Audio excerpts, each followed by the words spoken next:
My Destined 1, Tensura x Arifureta by Void Kane. Ch 78. The conqueror of flames. The flames of war engulfed the surroundings, bombs dropping from the sky, and people screaming and running for their life. One of those who tried to flee was a young girl with black hair. She run and run. Her family had long died. She was the only one that remained. She tried her hardest to save her life, but no matter where she go, the flames of war followed her. Her body was suddenly engulfed in flames. She felt that her body was burning. She thought that it was her end, so she just closed her eyes and accept her fate. But her death didn't come, so she opened her eyes once more. When she opened her eyes, she was in a dark place. She looked around, and there she saw a man with long blonde hair. Behind him was another man with red hair that looks like fire. She felt relieved that she have survived. She wanted to thank the man, but the man spoke with a disappointed tone. Another failed summons. You will die in a few years, so I will give you this. The man then gives her the flame giant Ifrit and superior fire spirit. The young girl didn't understand what was going on, but as time passed by she learned that she was summoned to another world. She made a friend, but the friend that she had was killed by her own hands, not because she wanted to but because of the spirit inside her that used her body to kill her. After that incident, she and the fire spirit started to battle out their control over her body. As time passed by, she had grown into a fine woman. She was held as a hero. Some even called her the conqueror of flame because of her mastery over the fire. Others thought that her power was a blessing, but for the girl herself it was nothing but a course that one day will end her own life. Even when she knows that the spirit inside her will one day lead to her own death, but she continues to help others using the power of the spirit. She even has two students. One became a guild master, the other became a holy knight. She continues to be a teacher for more years, and she found 5 children. Those children was the same as her. They were also summoned only to be cast aside, and people labeled them as a failure. She also knows that the children was waiting for their death, so she decided to head on a journey to find the man that summons her and ask him for a way to save the children. On her journey she finds 3 individuals. The 3 might be called an idiot who is always prone to danger. They headed towards a place called the Great Jura Forest to investigate the disappearance of one of the calamities of this world, namely the storm dragon. Their journey was going smoothly until one of the party members poked an ant nest and they were chanced by the ants. The girl then fights off the ants, and when she thought that she killed them all, one of the ants tried to attack her. At that moment black lightning came down from the air and the ant that tried to attack her was turned to ash. After the smoke that the lighting created cleared out, it revealed a slime that is holding her mask that had fallen from the girl's face. The slime then takes them to the village where the slime rules. At first they were surprised since slime was supposed to be the weakest monster, but the slime that is with them was strong. The slime was even stronger than any of them.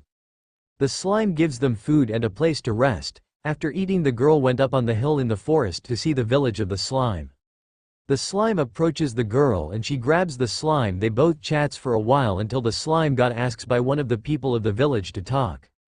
After the slime left she became sad. Even though they only knew each other for one day, she felt a strong connection between the two of them. She felt relaxed when she was with the slime. Even so, she also felt sadness from the voice of the slime, but she didn't ask why. Before the slime left, the slime showed her the memory of her old world after the war happened, and she saw the development of the city and people laughing and enjoying their time, which made her happy.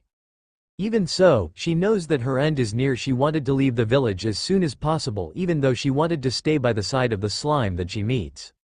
But before she can leave the village, she lost control over Ifrit. She thought that it was her end, but the slime saved her. He removes the Ifrit from her body and give her a new one. When she asks the slime why did he save her, the slime didn't answer, but interested transform into a human that greatly resembles her. The only difference was the hair color and her eyes. The slime then share all of his memory with her. She saw the two of them falling in love only on be separated by death over and over again. She saw herself die in the slime's hand multiple times. She now understands why the slime has a sad expression. She felt sad. She felt guilty because the slime suffered because of her, but the slime said that it was fine. The slime then told her the only way to save her permanently was to find her reincarnation, but to do that the slime needs to go back to the time where he came from. She asks the slime to stop pushing himself just for her sake, but the slime's word makes her unable to repose. My life is nothing without you. I know that I am selfish, but I want to be with you no matter what. That was the slime words. She understands how much she was to the slime, so she didn't stop the slime. Before the slime goes back to the timeline where he came from, they both spend their time together. She became strong and both of them fall in love again to each other, always having each other back, sleeping together, eating together, they both shares the burden of each other. They stay like that until the time when the slime needs to get back. Before leaving, the slime kisses her before he left. After the slime left, the girl sealed her memories inside her ultimate skill, wisdom, King Raphael, that she obtained after she evolved into a true hero. She also sealed all of her power inside the ability that resides inside her soul. Those abilities will awaken once all of the requirements were met. On a hill, a girl with long back hair tied in a ponytail was standing looking at the city below her. "It's this place again," the girl said. "Quite lovely, isn't it?"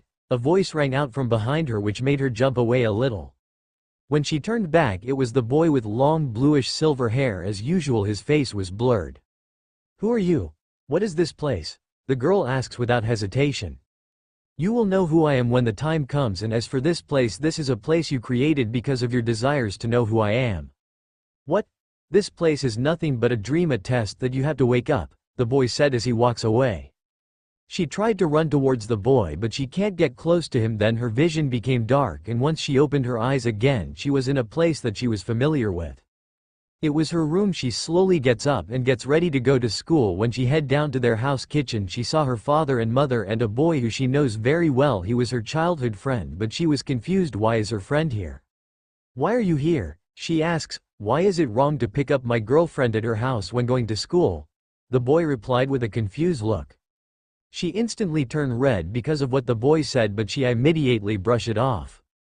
"You two really are a great match for each other," her mother said. "Yes, you are right, dear, it's a match made from heaven," her father agreed with her mother's words. The two turned red, but they can deny it since they always get along. As time passed by, the girl feels like this was an ideal world, but at that moment she remembers the words of the man in the hill in her dream. "This is just a dream, a test that you have to wake up," she said to her main. She then remembered all of the things that she had been through. She remembers that they were summoned to another world to fight in a war. She then looks at the place that she was in now. It was a perfect world. She then immediately realizes that this was what the man mean by a test. So this is a test. I get it, this was my greatest desire. I'm ready to wake up now, I can't stay in this dream world forever," she said as her vision slowly faded. When she opened her eyes again, she was in a capsule-like container. She then breaks the glass. She get herself out. "You're finally awake, Shizuku-chan." A voice rang out of the darkroom. When she looked where the voice came from, she saw the boy that she had feelings for. The boy then helps her get up and even check if she had any injury. "Thank you for helping me, Rimuru-kun," she said. "Anything for you, Shizuku-chan?" Rimuru replied with a smile on his face. Shizu saw his smile turned red. "Are you the first one to get out?" Shizuku asks Rimuru.